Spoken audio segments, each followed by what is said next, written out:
अस्सलाम वालेकुम। आज का हमारा लेक्चर एंजाइम के सिलसिले में है। करंट एस्टिमेट के मुताबिक, यानी जो ताज़ा तरीन अंदाज़ा है साइंटिस्ट का, उसके मुताबिक एक इंसानी जिस्म तकरीबन 37.2 ट्रिलियन सेल पर मुश्तमिल होता है। हर सेल के अंदर मुख्तलिफ किस्म के केमिकल रिएक्शन होते रहते हैं। तो एक अंदाजे के मुताबिक एक सेल के अंदर एक सेकंड में 1 बिलियन केमिकल रिएक्शन वकू पजीर होते हैं।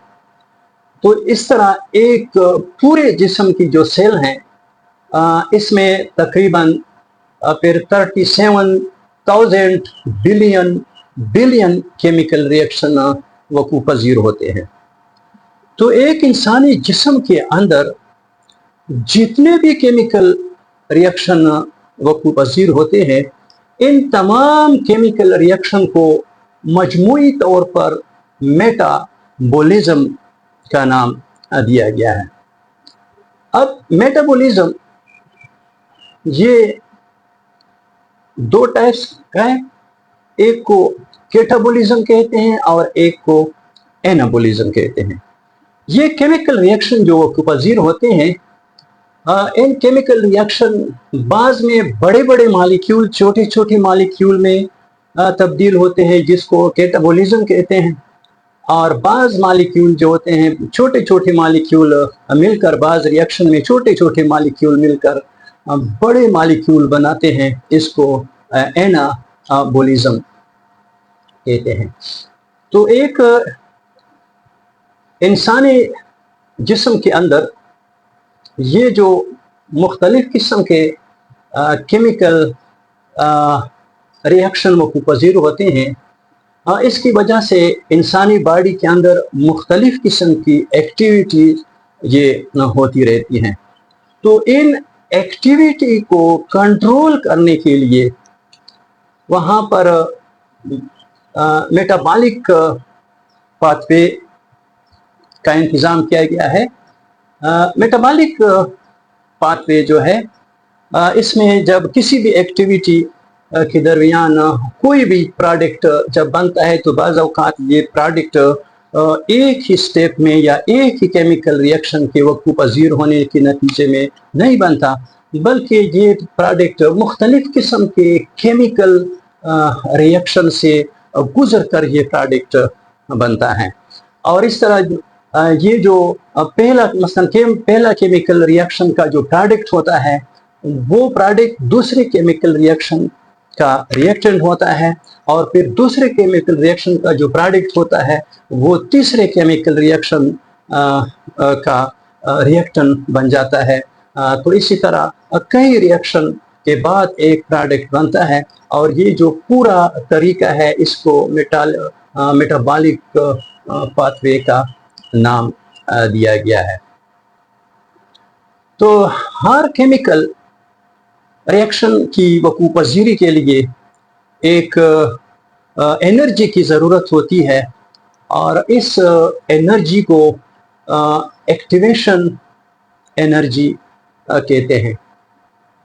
एक्टिवेशन एनर्जी या इसको थ्रीशोल्ड एनर्जी भी कहते हैं। तो ये जो एक्टिवेशन एनर्जी होती है, अगर इतने ज़्यादा इंसानी बॉडी के अंदर तो एक सेकंड में तकरीबन 37,000 बिलियन केमिकल रिएक्शन वकू पजीर होते हैं, तो इन इतने ज़्यादा केमिकल रिएक्शन के लिए इतनी ज़्यादा ही एनर्जी की ज़रूरत होती है। तो जिसको यानी इसको हर केमिकल रिएक्शन को शुरू करने के लिए एक एनर्जी की ज़रूरत होती है, जिसको एक्टिवेशन एनर्जी कहते हैं। तो अगर इसके असल जो इसके लिए एक्टिवेशन की एनर्जी जो इसके लिए होती है, तो इसको पूरा करना जो होता है, एक इंसानी बॉडी के अंदर ये मुश्किल होता है। तो इस एक्टिवेशन एनर्जी को कम करने के लिए, इसको कम से कम रखने के लिए अल्लाह ताला ने इंसानी बॉडी के अंदर ऐसे प्रोटीन पैदा किए हैं कि वो इन एक्टिवेशन एनर्जी को वो कम कर देते हैं। और इस प्रोटीन को एंजाइम का नाम दिया जाता है। यानी एंजाइम जो होते हैं ये biological catalyst which speed up the chemical reaction within the body without getting consumed। यानी ये एंजाइम जो होते हैं ये ऐसे बायोलॉजिकल कैटलिस्ट हैं, ये इंसानी बॉडी के अंदर ऐसे प्रोटीन है जो एक केमिकल रिएक्शन की स्पीड को बढ़ाते हैं और इसकी जो एक्टिवेशन एनर्जी होती है, इस एक्टिवेशन एनर्जी को वो काम करते हैं।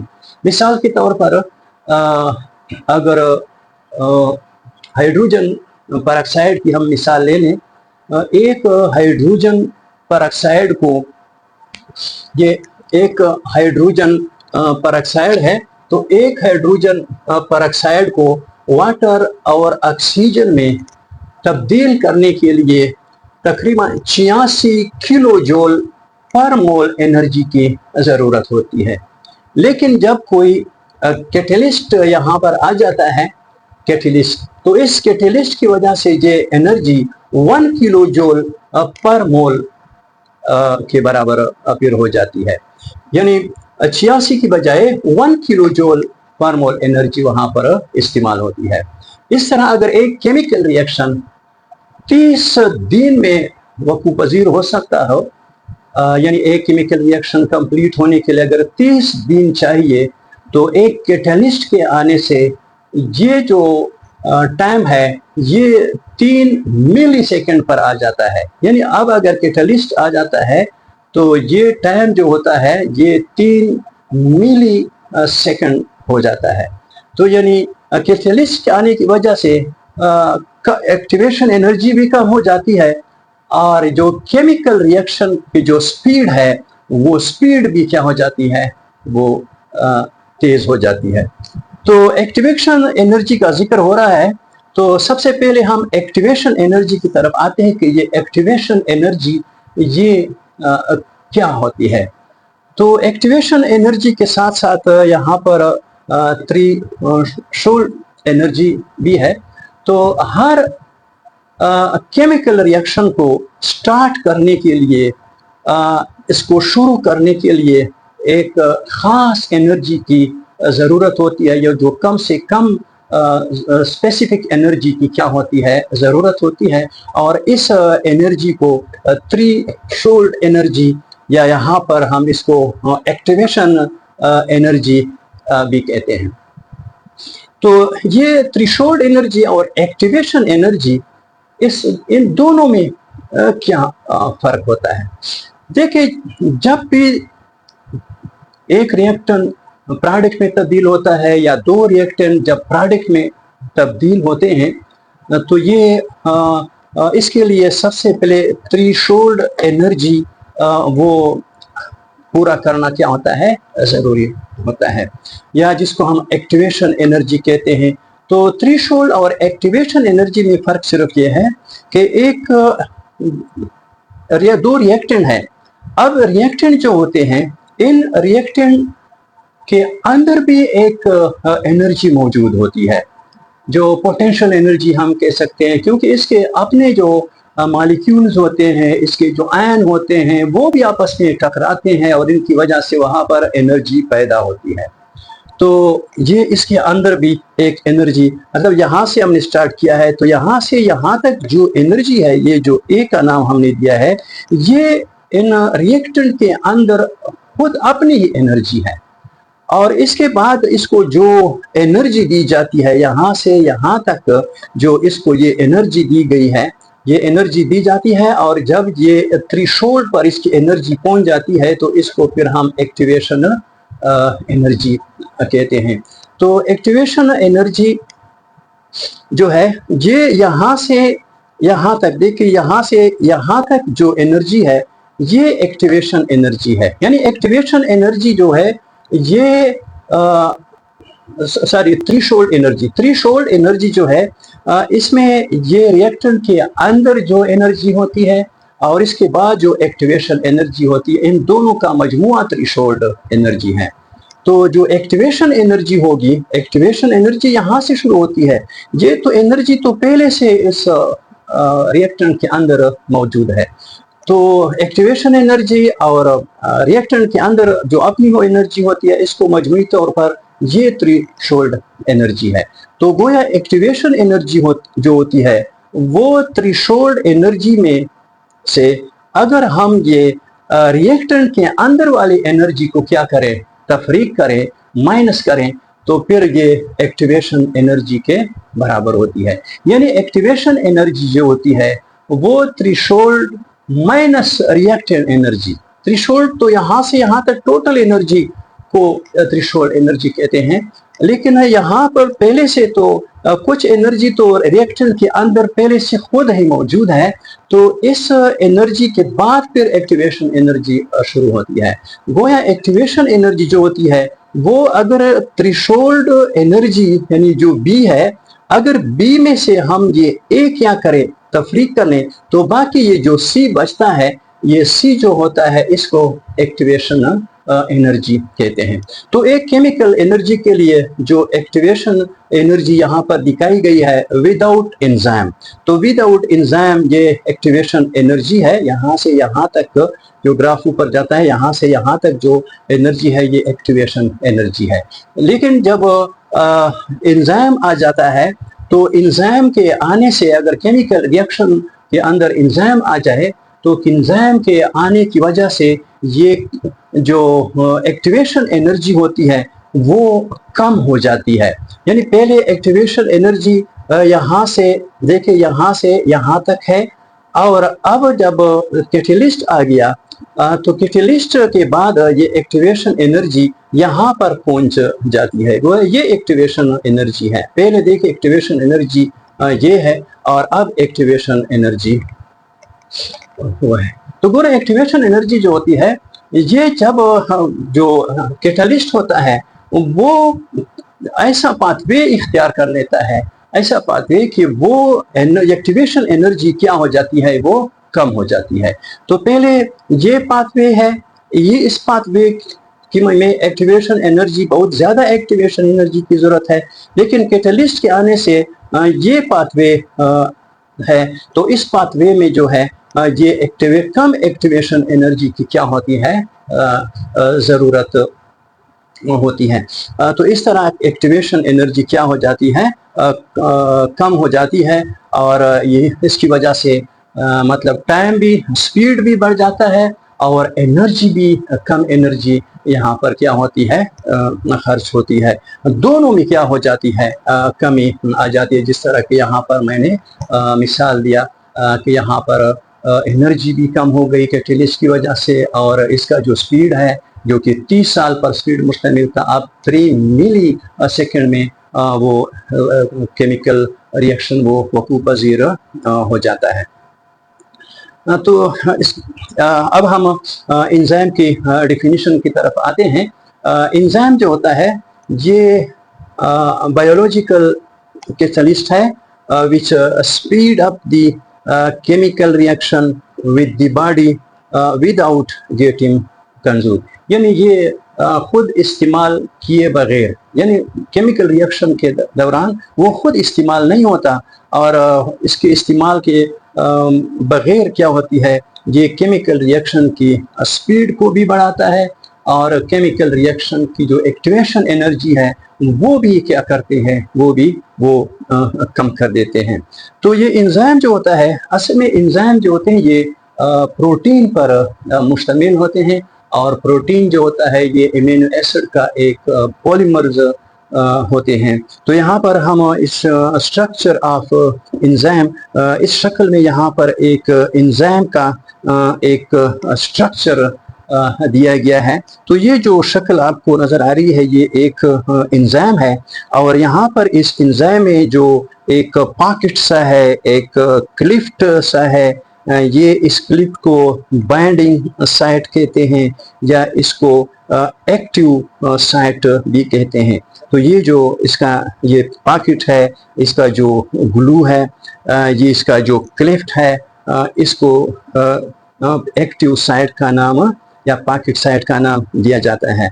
अब इस पॉकेट के अंदर वाली तह जो होती है, इसके साथ यहाँ पर इम्यूनो एसिड होते हैं जो कि 3D शेप के होते हैं, यानी इसका जो शेप होता है वो 3 डायमेंशनल शेप ना इसका होता है। 3 डायमेंशनल शेप क्या है, इसका जिक्र प्रोटीन की जो स्ट्रक्चर है इसमें वहाँ पर आएगा। तो ये एमिनो एसिड होते हैं और अंदर की जानिब यहाँ पर, और ये 3D शेप की शक्ल में यहाँ पर होते हैं। तो ये एंजाइम है और एंजाइम के अंदर एक स्पेसिफिक जगह है और इसको एक्टिव साइट कहते हैं। इस साइट एक्टिव साइट के अंदर वाली जो सतह होती है इसके यहाँ पर एमिनो एसिड 3 डायमेंशनल शेप की शक्ल में मौजूद होते हैं। अब जब कोई रिएक्टिव आता है, यानी किसी केमिकल में जो चीज़ें हिस्सा लेती है, तो इसको रिएक्टेंट कहते हैं। और यहाँ पर जो रिएक्टेंट होता है इसको सबस्ट्रेट का नाम दिया जाता है। यानी रिएक्टेंट जिस रिएक्टेंट की कैटालाइजेशन होगी, इस रिएक्टेंट को सबस्ट्रेट कहा जाता है। मसलन ये एक क्या है, हमारे पास ये एक रिएक्टेंट है, रिएक्टेंट। तो ये रिएक्टेंट जो है इस शक्ल का है और इसको सबस्ट्रेट का नाम दिया जाता है। यानी अब स्ट्रक्चर ऑफ एंजाइम के बाद हम मैकेनिज्म ऑफ एंजाइम एक्शन की तरफ आते हैं कि एंजाइम जो होता है इसका एक्शन किस तरह होता है, वो किस तरह एक रिएक्टेंट को प्रोडक्ट में तब्दील करता है और किस तरह इस की जो एक्टिवेशन एनर्जी होती है या इसकी जो स्पीड होता है, वो एक्टिवेशन वो किस तरह वो स्पीड को बढ़ाता है, एक्टिवेशन एनर्जी को क्या करता है, कम करता है। तो मैकेनिज्म ऑफ एंजाइम एक्शन। तो enzyme chemical mechanism of enzyme action जो है ये 4 स्टेप पर मुश्तमिल होता है। इसमें 4 स्टेप्स होते हैं। पहला स्टेप जो होता है वो सबस्ट्रेट बाइंडिंग कहते हैं। यानी पहले स्टेप में जो होता है क्या होता है, the substrate bind to the active site. Number 1, there are 2 main model for this. यानी पहला जो स्टेप होता है, पहले स्टेप में जिसको सबस्ट्रेट बाइंडिंग कहते हैं, इस स्टेप में सबस्ट्रेट जो होता है वो एक्टिव साइट के साथ बाइंड हो जाता है। यहाँ पर मैंने दिखाया है कि ये एंजाइम है और एंजाइम के साथ एक सबस्ट्रेट क्या हो जाता है, वो बाइंड हो जाता है और इसको यानी ये एक्टिव साइड के साथ ये बाइंड हो जाता है। इसका शक्ल यहाँ पर दिखाया गया है। ये एक एंजाइम है और ये एक सबस्ट्रेट है। तो यहाँ पर ये एंजाइम और सबस्ट्रेट जो होते हैं वो क्या होते हैं, आपस में मिलकर ये दोनों आपस में क्या हो जाते हैं, ये आपस में मिल जाते हैं। तो जब ये सबस्ट्रेट है, ये एंजाइम है, तो यहाँ पर जो आपस में जो मिलते हैं, तो इसके लिए 2 थ्योरीज हैं या इसको 2 मेन मॉडल कहते हैं। तो एक को कहते हैं लॉक एंड की मॉडल और दूसरे को कहते हैं इंड्यूस फिट मॉडल।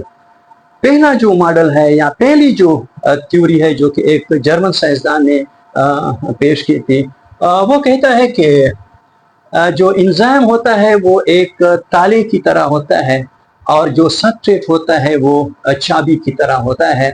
और जिस तरह चाबी ताले को उस वक्त ये खोल सकता है जब चाबी और ताला दोनों आपस में फिट आ जाए। मिसाल के तौर पर यहाँ पर ये सबस्ट्रेट है और ये एंजाइम है, और दोनों आपस में मिलने से ये क्या है, फिट आ गए हैं दोनों। यहाँ पर वो कहते हैं एंजाइम जो होता है ये रिजिड होता है, यानी इसमें लचक, इसकी जो अंदर वाली तह जो होती है इसमें लचक नहीं होती। अगर सबस्ट्रेट बिल्कुल इसके फिट हो गया तो ठीक है, अगर फिट ना होगा तो मामूली सा अगर इसमें फर्क भी हो तो ये इसमें फिट नहीं आ सकता। यानी दोनों जो स्ट्रक्चर होती है वो रिजिड होती है, इसमें कोई लचक नहीं होती, यानी ये इसकी शक्ल वो तब्दील नहीं हो सकती। तो ये तो लॉक एंड की मॉडल इसको कहते हैं। The active site has a fixed shape that exactly matches the substrate, यानी ये फिक्स्ड होगा, ये रिजिड होगा, ये इसमें लचक नहीं होती, और ये सबस्ट्रेट के साथ बिल्कुल मैच होगा। अगर मैच ना हुआ तो फिर केमिकल रिएक्शन वो नहीं हो सकता। जो इंड्यूस हीट मॉडल है या जो इंड्यूस हीट मॉडल थ्योरी है, इस थ्योरी के मुताबिक ये थ्योरी कहता है कि the active site slightly change shape to fit the substrate better. वो कहते हैं कि नहीं, ये जो एंजाइम होता है और एंजाइम का जो एक्टिव साइट होता है वो एक्टिव साइट रिजिड नहीं होता, ये फ्लेक्सिबल होता है, ये लचकदार होता है। अगर सबस्ट्रेट बिल्कुल इसकी तरह ना हो, थोड़ा बहुत तो इसमें फर्क हो, फिर भी वो क्या करता है, एंजाइम का जो बाइंडिंग साइड होता है, जो इसका एक्टिव साइड होता है, इसमें थोड़ी सी चेंजेस आ जाती है क्योंकि ये लचकदार होता है। तो मिसाल के तौर पर यहाँ पर इस शक्ल में हमने दिखाया है कि ये जो एक्टिव साइड है ये कुछ इस तरह है, और ये जो इसका ऊपर सबस्ट्रेट है ये गोल है और ये गोल नहीं है, तो थोड़ा सा इसमें क्या है, फर्क है। लेकिन फिर भी जब सबस्ट्रेट इसमें इसके साथ जुड़ गया है तो सब ये एंजाइम का जो एक्टिव साइड है इसने अपनी शक्ल को क्या की है, वो तब्दील कर दी है ताकि सबस्ट्रेट इसमें क्या हो जाए, सही तौर पर इसके साथ मैच हो जाए। तो दोनों, यानी पहला जो है वो कहता है कि नहीं, एंजाइम का जो स्ट्रक्चर होता है, इसका जो एक्टिव साइड होता है वो रिजिड होता है, इसमें तब्दीली नहीं ला जा सकती। अगर सबस्ट्रेट इसके साथ मैच होता है तो ठीक है, वरना रिएक्शन नहीं होगा। और दूसरा कहता है, इंड्यूस फीट मॉडल कहता है कि नहीं, जरूरी नहीं है कि वो क्या हो, इसके साथ मैच हो, थोड़ा बहुत अगर फर्क हो तो भी ये एंजाइम इस सबस्ट्रेट को क्या करता है, कबूल करता है, इसको इसके लिए लचक पैदा करता है, क्योंकि इसमें लचक होती है और लचक की वजह से वो अपना स्ट्रक्चर वो सबस्ट्रेट के मुताबिक क्या करता है, बनाकर दोनों आपस में फिट हो जाते हैं। तो ये जो सबस्ट्रेट बाइंडिंग है, यानी जब सबस्ट्रेट और एंजाइम आपस में मिलते हैं तो यही दो इसके मुतालिक थ्योरीज है, और यही जो दूसरी थ्योरीज है इसको क्या किया जाता है, सही माना जाता है कि हाँ, अगर थोड़ा सा इसमें फर्क हो तो भी ये सबस्ट्रेट और एंजाइम आपस में वो मिलकर कॉम्प्लेक्स बना सकते हैं। और इस लॉक एंड की मॉडल के मुताबिक, इसकी थ्योरीज के मुताबिक ये कॉम्प्लेक्स नहीं बन सकता, क्योंकि कहता है कि ये रिजिड होता है और वो कहता है कि नहीं, रिजिड नहीं होता, ये फ्लेक्सिबल होता है, और फ्लेक्सिबल की वजह से ये दोनों आपस में क्या कर सकते हैं, कॉम्प्लेक्स बना सकते हैं। तो ये तो सबस्ट्रेट बाइंडिंग के मुतालिक अब हमने पढ़ा। इसके बाद जो दूसरा स्टेप है वो है एंजाइम सबस्ट्रेट कॉम्प्लेक्स फॉर्मेशन। जब सबस्ट्रेट और एंजाइम आपस में आकर मिल जाते हैं तो इसके मिलने से, जब ये मिलकर एक दूसरे के साथ मैच हो जाते हैं, तो इस मैच, इसका दूसरा जो मरहला होता है, एंजाइम और सबस्ट्रेट जब मैच हो जाते हैं तो इसको एंजाइम सबस्ट्रेट कॉम्प्लेक्स का नाम दिया गया है। तो ये एंजाइम और ये दोनों, ये जो सबस्ट्रेट्स हैं, ये इसके साथ मैच हो गया और इसको एंजाइम सबस्ट्रेट कॉम्प्लेक्स का नाम दिया जाता है।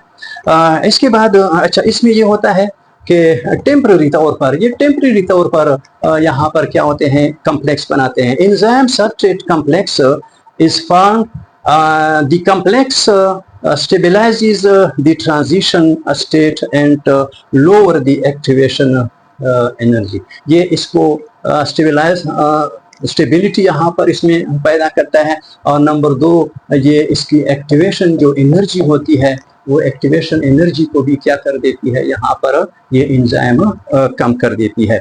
जो तीसरा जो स्टेप है इसको कैटालाइसिस या रिएक्शन स्टेप कहते हैं। ये तीसरा इसका स्टेप है। ये तीसरा स्टेप एंजाइम और क्या होता है प्रोडक्ट क्या होता है, यहाँ पर कैटालाइसिस का अमल हो जाता है और कैटालाइसिस के नतीजे में एंजाइम और प्रोडक्ट बन जाता है। यानी जो रिएक्टेंट होते हैं वो ख़त्म हो जाते हैं मुख्तलिफ किस्म की बॉन्ड टूटने और नए बॉन्ड बनने की वजह से।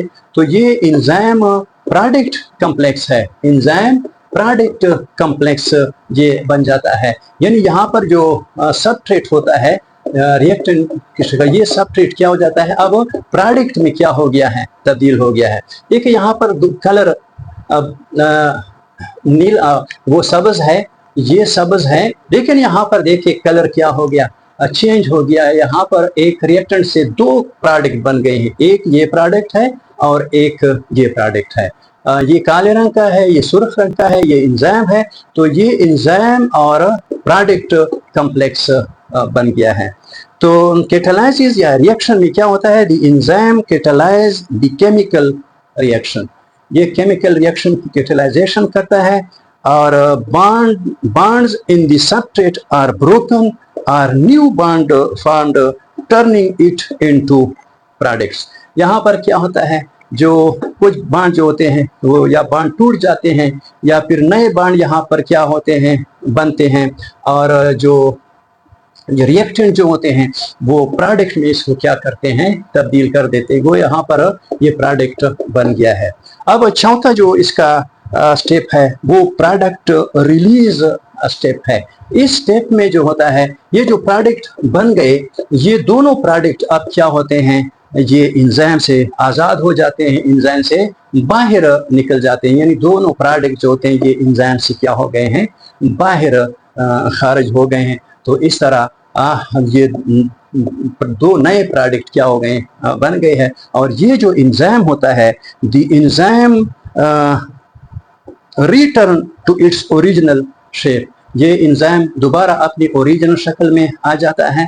इस तरह का इसका पहला ओरिजिनल शक्ल है। थोड़ा सा इसको हम यहाँ पर इसमें तब्दीली लाना चाहते हैं क्योंकि ये जो इसका ओरिजिनल शक्ल है, ओरिजिनल शक्ल तो इस तरह था और ये तो इस के लिए ये क्या हो गया था, ये इस चेंज हो गया था। तो दोबारा ये अपनी ओरिजिनल पोजीशन में क्या हो गया है, एंजाइम वापस आ गया है और वापस आने की वजह से कैन बी यूज्ड अगेन। अब ये दोबारा दूसरा केमिकल रिएक्शन, इसी किस्म का दूसरा केमिकल रिएक्शन के लिए क्या हो जाता है, ये फिर रेडी हो जाता है। तो इसके साथ आज का हमारा लेक्चर इख्तिताम को पहुंचता है। खुदा हाफिज़।